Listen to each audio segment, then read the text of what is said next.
Hey, and welcome to another Revit video.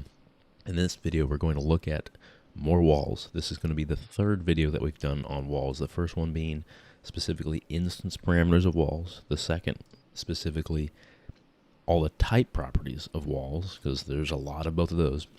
And then finally, this third one, we're going to look at the structure of a wall, or the assembly of a wall, and those different layers and everything, and how to build those yourself.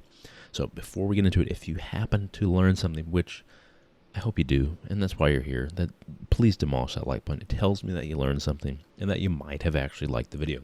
So this is, again, a part of a walls playlist, so check out those first two videos before this one, because it will help you out a lot and familiarize yourself with not only walls themselves, but making a wall and adding layers and doing everything that we're going to do in this video.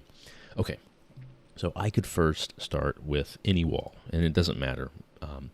But I don't want to start with just these generic walls, and I'll show you why. Because if I do start with this generic wall, when we come into the type properties, and then ultimately the structure, I just have this one layer, and this one layer it's generic. There's no material, there's only a thickness, and it doesn't really do me any good.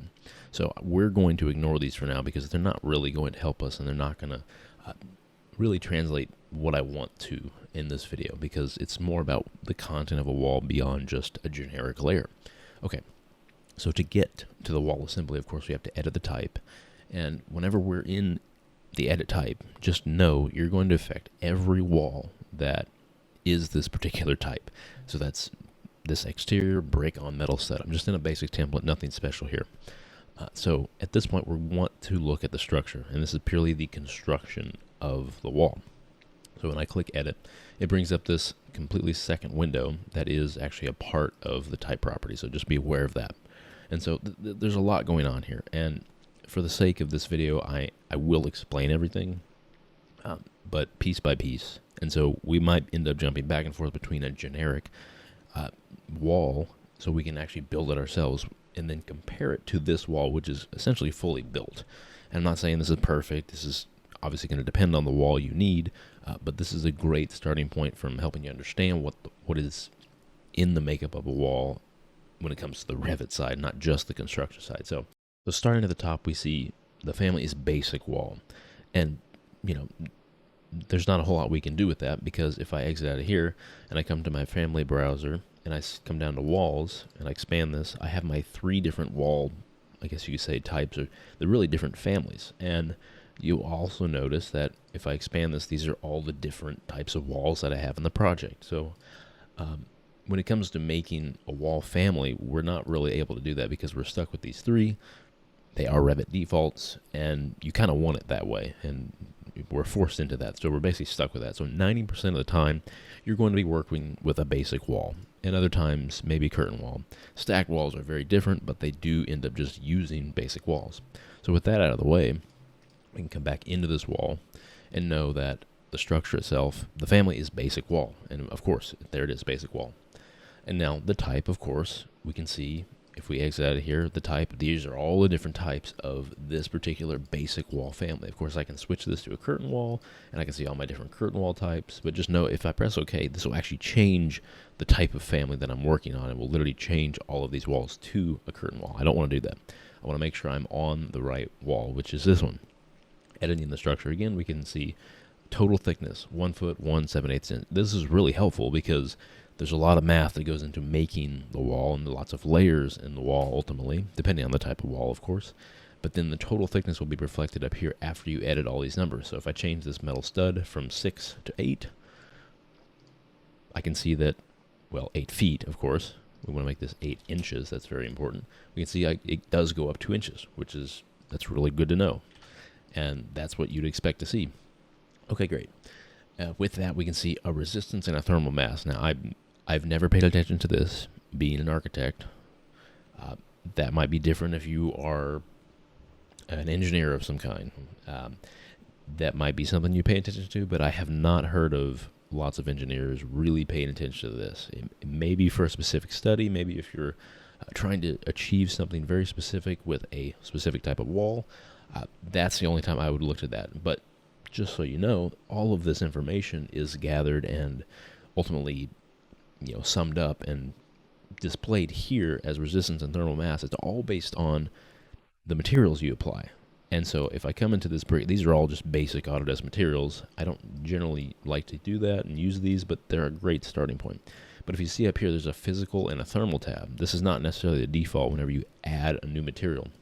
But looking at physical, we can see here's mechanical information, and here's literally this, structural information, and that's reflected. It may or may not be reflected, but specifically thermal would be. And so here are all the properties, and again, these are default. I don't know this information. This is not something I've added. This is all default. If you want to use this as a starting point, you're welcome to, but just know that all of this information is filled out and populated and displayed, like summed up here in the thermal mass, resistance. All of that's based on the materials.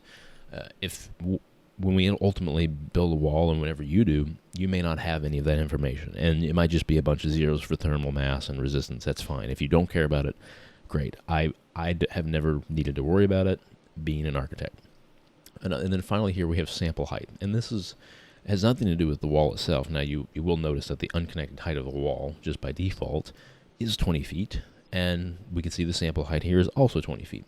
Now where does this sample height come into play? Well, if I expand this preview, we can see, well, we have this wall, and I happen to be within the section, but by default you'll see this floor plan, which is really nice to see. You see the layers that make up your wall, all of these layers, and even if you select one of these layers, can't necessarily see what it's pointing to, but when I come into section, I can actually see where these layers are. If I zoom in here, I can see, well, there's the membrane layer, there's the thermal air barrier, the air layer, which is just airspace, and so that's all cool. We're going to worry about all of this information later, but what I wanted to point out was the sample height. So the sample height is, again, default 20 feet. If I put this to 5, and I, of course, get out of that, I can see that it's now 5 feet.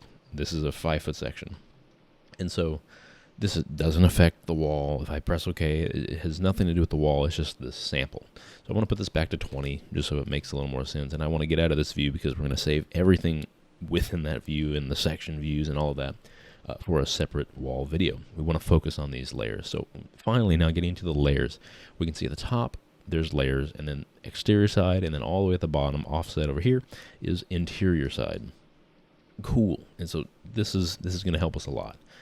If you remember back from the first video, you could place a wall based on the finished face, the interior, exterior, all of that is going to apply here, and so you're going to start being able to apply the wall based on the interior or exterior, and just know that these materials, these layers of the wall are on the exterior side or interior side.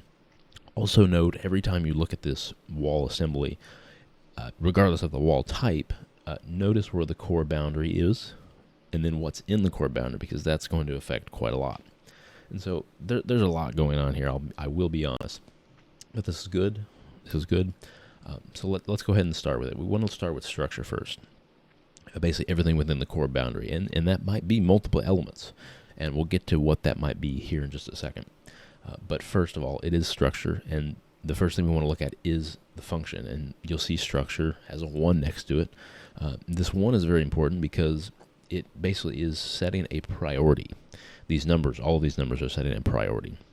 So if you know that, if you basically just get in your head that the words, the information, whatever it is, this being structure, this being substrate, that doesn't matter at all. And I know it doesn't quite make sense yet, but the word itself doesn't matter at all. It's all about this number, because this number will set up the priority in which walls will join to other walls. And so the easiest way I can explain it is that if you have any sort of walls that layers that overlap in a sense, like if you have the structure 1, all of those number 1s are going to have priority to join each other, and so it's going to work that way. It's literally a priority set up to where it has everything to do with joining. So just kind of know that, and we'll get to showing that off here in a little bit.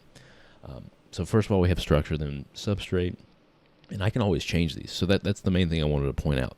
I can always change these. So what's in the core boundary doesn't have to be, well, it does have to be structure. That's the only thing. So I come out here, I can change the substrate to be finish. This doesn't matter. It doesn't make sense. This is plywood, it's sheathing. Of course, it's substrate. But just knowing that these numbers are going to trump anything else as far as these descriptions or words, it has everything to do with the numbers. So just kind of know that.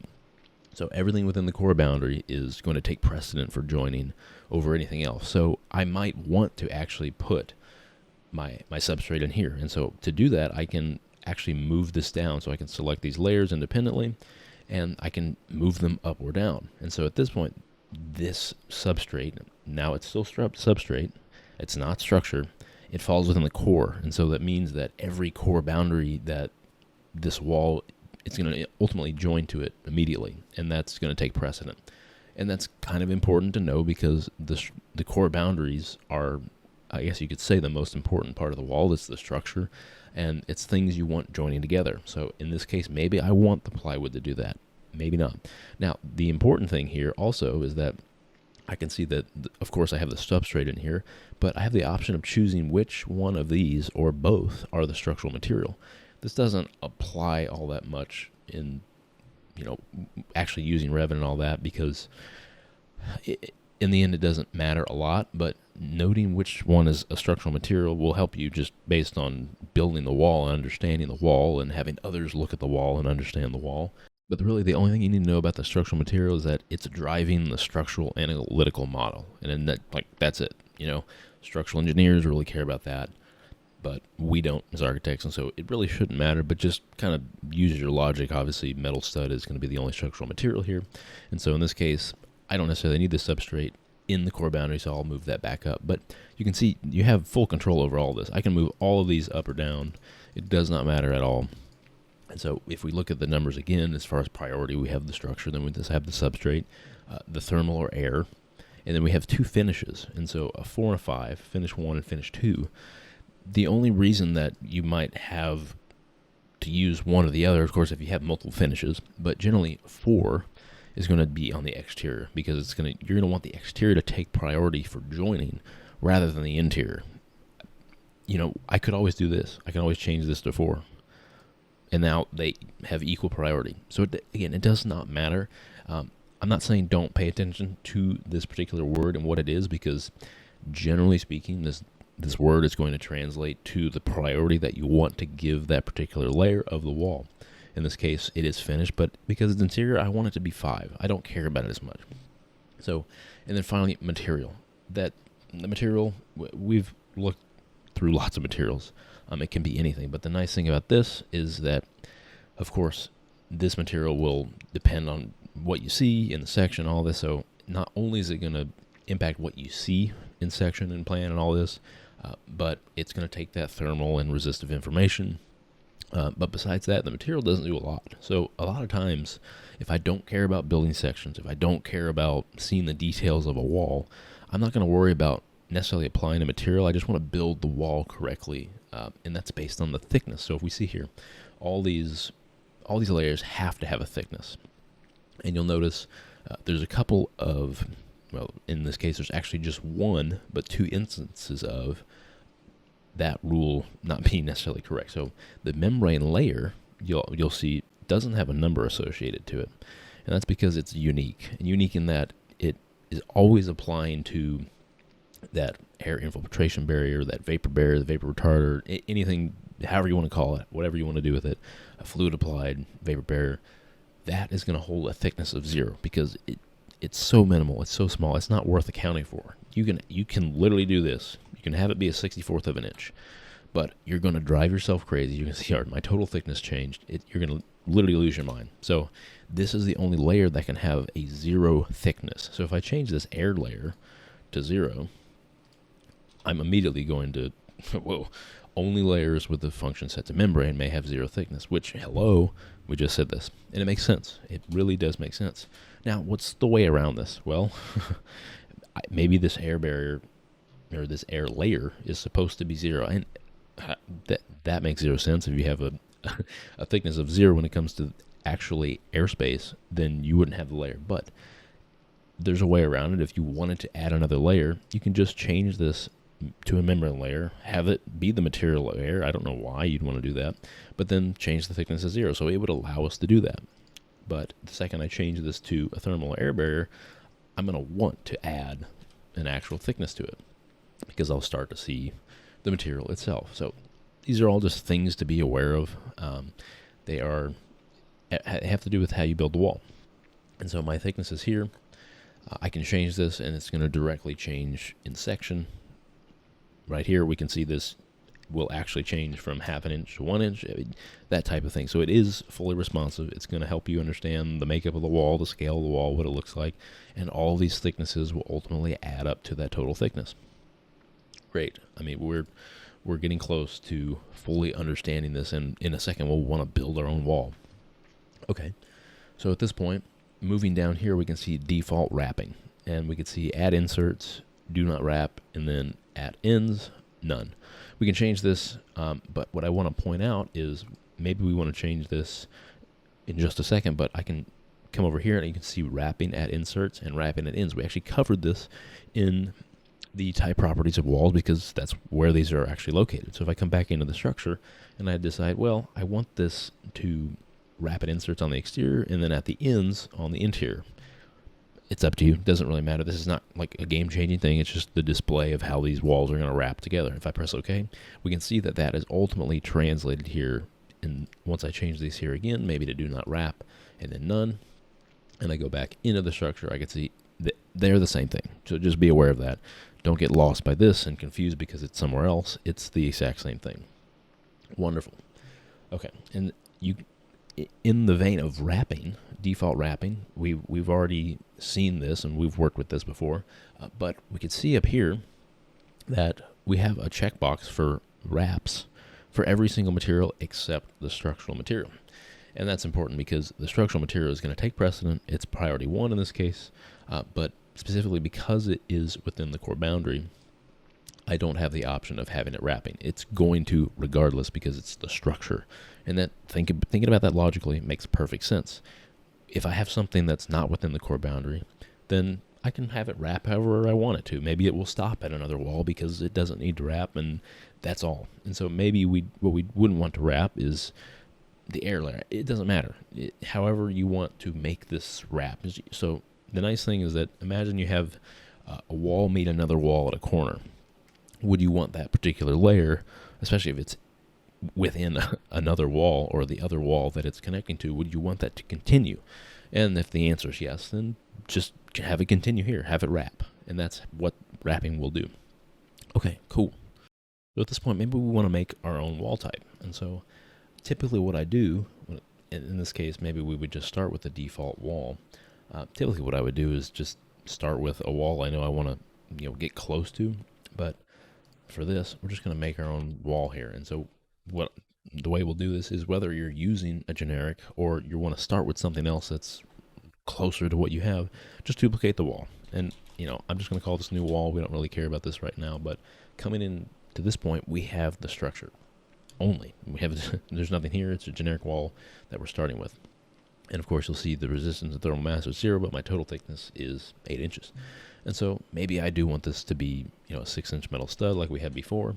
6 inches. I can just start by inserting all the layers that I want to work with, if you want to.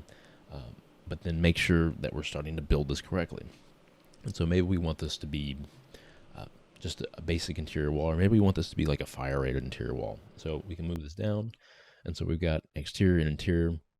And again, you can see I can actually call it structure. So these would take priority when it comes to joining, but these aren't structure. This is not structure at all. In this case, it would probably be some sort of gyp board. And so maybe I have one side that's, double layers of gyp for fire rate, and then I have brick on the outside. So I'd have a substrate, I'd have my plywood. And so this is typically how I build a wall. I don't really care about material right now. You can see as I start to build out the wall, I actually get thicknesses here, which is helpful. This is what I want to see. So of course I got my structural material here. It's that 6-inch metal stud. I've got my substrate which is plywood, whatever it might be, 3/4 of an inch. I'm going to insert. Just know that whatever layer you're on, once you press insert, it'll insert above that, like towards the exterior. So it doesn't matter where, but you could always move it up depending. So this will be my membrane layer, which will be 0. And then I'm going to insert above that again, and this will be my air layer. Maybe it's 2 inches, whatever it might be. Generally at least 2 inches. Then insert again. Then I finally have my brick. And because it's on the exterior, I want this to be finish 1. And, 3 and 5/8 probably, it's typical brick. Cool. There's my brick. Got all these different layers. And of course, this doesn't look that pretty because I don't have materials, but it's just kind of the way it is. I have structure here. Of course, that's good. But then below that, these might both be finishes. You could have them both be substrates. It really depends how you want these things to start joining, because they're just gyp. So in this case, it probably would be 2 layers of, finish 2. And so I'll insert that again. I wish we could duplicate. Can't, unfortunately. But we can always copy things around. And so there we go. We've essentially built our wall. We've got extra 2 layers of gyp here for maybe fire rating purposes. We've got our 6-inch metal stud, and then our substrate, plywood 3/4 of an inch, and then zero membrane. It's the fluid applied right on top of the plywood. Then we have our air layer, which is going to be 2 inches. And then finally, our brick, which is going to be finish 1 and then interior finish 2. You can choose all of this to wrap or not. That's up to you. But we're essentially done. I press OK. So we've made this wall. It's fine. It has all the layers we want, and that's kind of what's important. But I want to start actually putting these together, and just take another minute, but you can see what's happening here. And I'm going to quickly translate what's happening, but it's the cores that are coming together, and that's what's meeting here. That's what's joining. But then we have a couple of layers that are not necessarily joining. They're stopping at the other wall because it's taking priority. So if we look at these 2 different walls, and what I'll do actually is take a screenshot of each of the structures. So I'll take a screenshot here of this. That will be our exterior wall. Here's our other wall, which does actually include brick as well, but I want to compare these here and here, and we can start to look at what's actually happening when it comes to the joining. So we can see we have these layer 4s, which are both on the exterior, and here's our exterior. They're coming together nicely. That's working well. They're joined like right there. But then also have the same thing kind of working out with the air layer itself, which in this case is going from 2 inches to 3 inches. That's just whatever. That doesn't matter, but it's working all the same. And then what's coming together is right there in the center, we have our cores meeting, which is going to be, of course, the metal studs. That's fine. That's working just nicely here in the middle. And then, of course, everything on the interior is wrapping really nicely. We have everything wrapping. That's kind of the point here, which is nice. And so the core boundaries are working. And now let's see what happens whenever let's say I move. I'm just going to, for the sake of this, I'm going to move all of these things into the core boundary, and we can see what happens. I'm going to press OK here, OK there, and we can see that, again, the core boundary takes precedent. So the core boundary is going to go straight to the next core boundary. And this is without any like special wrapping, special anything. This is going to happen regardless, because it's considered to be the structure. Like everything within the core is the structure. And so the nice thing within Revit 2022 is that you could actually turn off everything, every layer that's not within the core. And so we could ultimately see only everything in the core. In this case is most of the wall, and then this metal set. So we could do that if we want. But I'm not so much worried about that, but just wanted to show you here what's happening whenever we move everything into the core, and then just knowing that every core is going to take precedent, and specifically those structures, the number 1s, are going to take priority over everything else. But the core does first, and then all the numbers, because I could have a finish number 4 or 5 within the core boundary like you see here, and it's just going to go straight to the core. It's just how it works. So something I did want to point out is that I'm going to leave this link in the description, and it's really helpful. I mean, this might even tell you more about these layers than what I was able to tell you, but about applying a function to a layer of a structure, a compound structure. And you can see we have all these different types of joinings, and it is specifically looking at the priorities, where the cores are and everything. But here is really important, all the different layer functions, everything you might need to know about them, which is essentially everything we covered, but this is in more detail. And you could see different instances of where these are joining together, and the differences and the priorities and how they're applied and everything. So definitely reference this and look for this in the description below. I think that's going to do it for this video. We looked at, everything to do with the wall assembly, building our actual walls, the structure, the layers, everything here. We can call these structure materials or not. We've looked at everything here. We've covered the core boundaries, the importance of that, specifically these priorities when it comes to the layers and the function, because these descriptive words don't really matter so much, but it has everything to do with these numbers. And it's not the end of the world getting them right or wrong, but you'll notice if you kind of mess something up, because you'll get something like this, whether you have something in the core boundary or some numbers are off. So that's kind of the first thing to check. But really, that will do it for this video as far as walls, assemblies, and these different layers. Well, I sure hope you learned something. If you did, please demolish that like button. It tells me that you might have learned something, which of course I hope you did, and that you might have liked the video. Definitely stick around for more wall videos. We have more coming up in this playlist because we're not done with walls. There's a couple more that are pretty beefy, things that I use less often, but they're very important to know or at least understand. So be on the lookout for more wall videos specifically. But I will see you in the next video. Have a wonderful day, and thank you very much for watching.